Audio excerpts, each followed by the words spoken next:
دوستا من یک دنه سفارش از آمازون دارم میره واس کنم چی پنج هسته شما بقا سپرایز شنید سپرایز باشه که چرا واس میده یک دستم باتون یک از کسب مخصوص آمازون هسته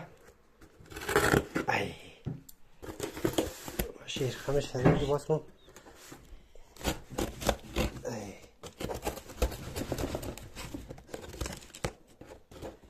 باز نمیشه اینالی این رو باز کنم بینش یک دو پروتئین خریدم هسته برای رشد بچه ها خوبه دیگه یک دونه ساعت خریدم یه ساعت هسته برای دختر خریدم دیگه خدمتشون عرض کنم دو دونه پروتئین خریدم برای رشد بچه ها خوبه نامش نیه نامش سوپیدیا سوری است خدمتشون عرض کنم یک دیگه همی است اینا سعی کرد که این ساعت را باز کنم چه رقم ساعته این را 37 یورو خریدم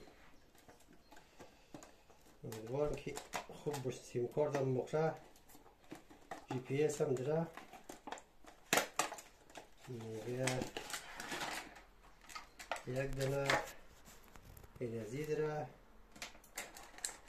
دیگه چیز یک دونه سوزن پشتا داره که برای سیم کارت چیه دیگه اینم که باز کنم توب می روشنش کنم نه چارج دارم نداره چون روشن میشه نمیشه چون این دوربین چیه باشه روشن میشه چارج دارم نداره کسی کجا تموم شه دیگه اینیم کسه بنظرم جای شارجرشه چرخه میره جای شارجرشه دیگه چرا روشن نمیشه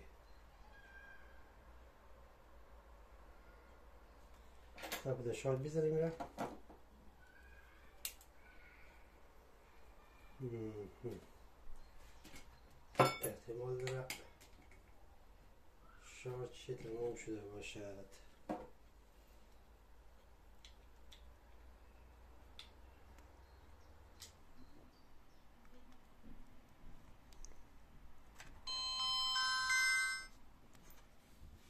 هلو